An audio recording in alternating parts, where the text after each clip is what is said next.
Vo farmárskej reví vám radi predstavujeme mladých farmárov a ten dnešný bude ešte o niečo mladší, pretože je študentom Banskobystrickej strednej odbornej školy pod Bánošom. Napriek svojmu mladému veku zaujal svojou šikovnosťou a urobil tak dobré meno nielen svojej škole, ale aj svojmu rodinnému gazdovstvu tu v Hiadli pri Banskej Bystrici.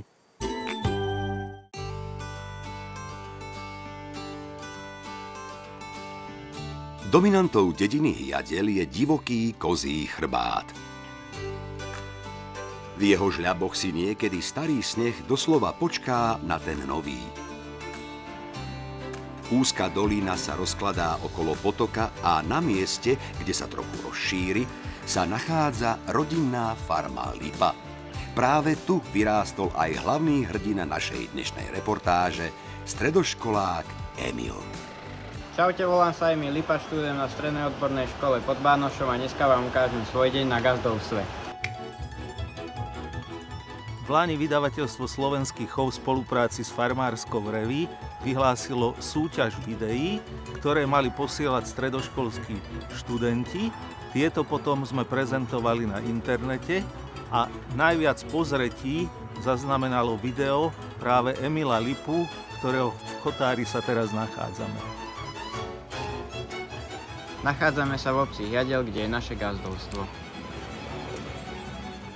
Súťaž Môj život na gazdovstve vznikla aj preto, aby sme spropagovali mladých ľudí, aby Slováci videli, že tu máme ešte aj takých študentov, ktorí aj doma gazdujú, pracujú a robia to s láskou, či už k zvieratám alebo k pôde. No a myslíme si, že takýchto ľudí treba spropagovať, treba, aby spoločnosť o nich vedela a aby takíto ľudia aj získali podporu pre štart v tomto gazdovaní. Do súťaži ma nahovorila pani majsterka Milka Kupcová a bola veľmi spokojná s umiestnením. Emil vyzerá ako šikovný mladý gazda nielen na internete, ale treba povedať, že to, čo o ňom nakrútili kamaráti, predstavuje jeho každodennú, dokonale zabehnutú rutinu. Po príchode domov zo školy ho totiž čaká farma plná oviec a všetko to, čo treba okolo nich urobiť.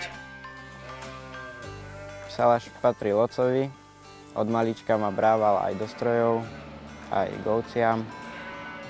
Najviac ma bavilo sa voziť na strojoch, no viac menej mi to ide a niekedy aj niečo pokazím. Ja mám k zvieratám dobrý vzťah, ale lepší mám k strojom. To ma viacej baví. Strednú odbornú školu pod Bánošom som si vybral preto, lebo ma baví robiť so zvieratami. Chcem v tom aj pokračovať do budúcna a je to veľmi dobrá škola. Je to škola, ktorá ma naučí všetko, čo potrebujem. Po skončení školy by som sa chcel zostať venovať poľnohospodárstvu, chovať ovce, určite aj kravy.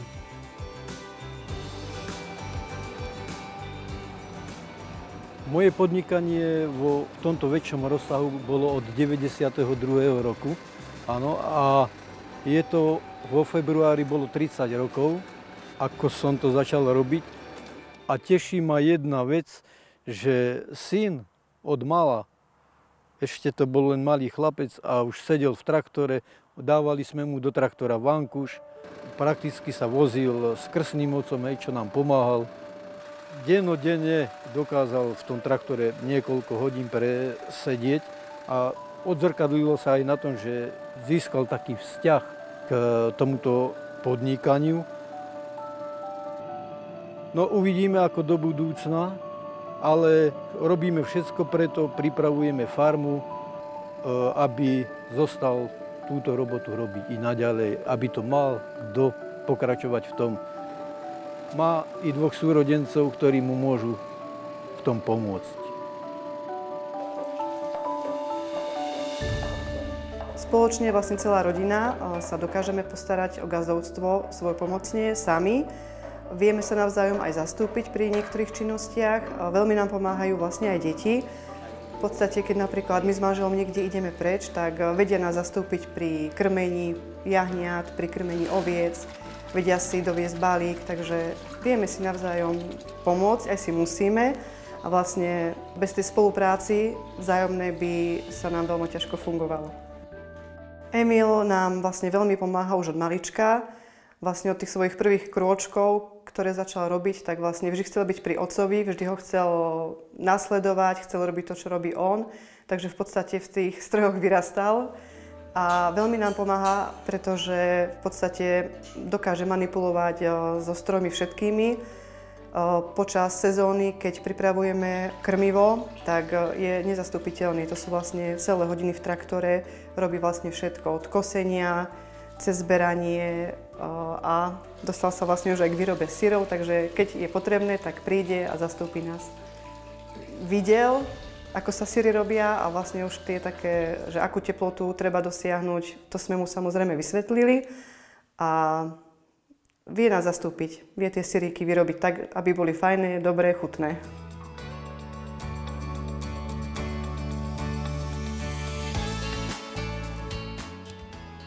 Do ďalšieho ročníka súťaže Môj život na gazdovstve sa môžu mladí farmári prihlásiť ešte do 20.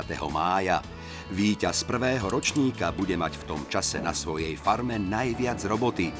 Ovce už síce budú na paši, ale lúky na strmých svahoch treba pripraviť na to, aby tu v lete narástla hustá, svieža tráva.